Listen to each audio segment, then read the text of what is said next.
വെറും വെള്ളം ഉപയോഗിച്ച് നിങ്ങളുടെ വാഹനം ഓടിക്കാനായെങ്കിലോ? കേൾക്കുമ്പോൾ അവിശ്വസനീയമെന്ന് തോന്നാം. എന്നാൽ പെട്രോളിനും ഡീസലിനും പകരമായി ലോകം ഇന്ന് ഗ്രീൻ ഹൈഡ്രജൻ എന്ന വിപ്ലവത്തിലേക്ക് ചുവടുവെക്കുകയാണ്. എന്താണ് ഈ അത്ഭുത ഇന്ധനമെന്നും ആരെല്ലാമാണ് ഇതിപ്പോൾ ഉപയോഗിക്കുന്നതെന്നും നോക്കാം.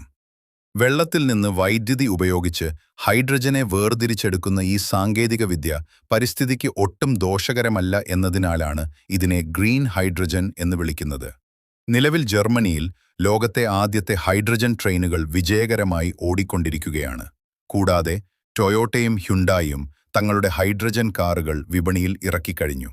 ഇന്ത്യയിൽ ടാറ്റ മോട്ടോഴ്സ് ഹൈഡ്രജൻ ബസുകൾ പരീക്ഷിക്കുമ്പോൾ റിലയൻസും അദാനിയും പോലുള്ള വൻകിട കമ്പനികൾ ഇതിനായി കോടിക്കണക്കിന് രൂപയുടെ പ്ലാന്റുകളാണ് ഒരുക്കുന്നത്. കൽക്കരിക്ക് പകരം ഹൈഡ്രജൻ ഉപയോഗിച്ച് സ്റ്റീൽ നിർമ്മിക്കുന്ന വിദ്യ സ്വീഡൻ പോലുള്ള രാജ്യങ്ങൾ നടപ്പിലാക്കി വരുന്നു.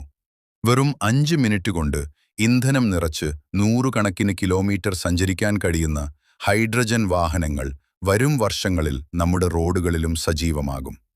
പെട്രോളിനും ഡീസലിനും പകരമായി നീരാവി മാത്രം പുറത്തുവിടുന്ന ഈ മാറ്റം ലോകത്തെ മലിനീകരണത്തിൽ നിന്ന് രക്ഷിക്കുമെന്ന കാര്യത്തിൽ സംശയമില്ല.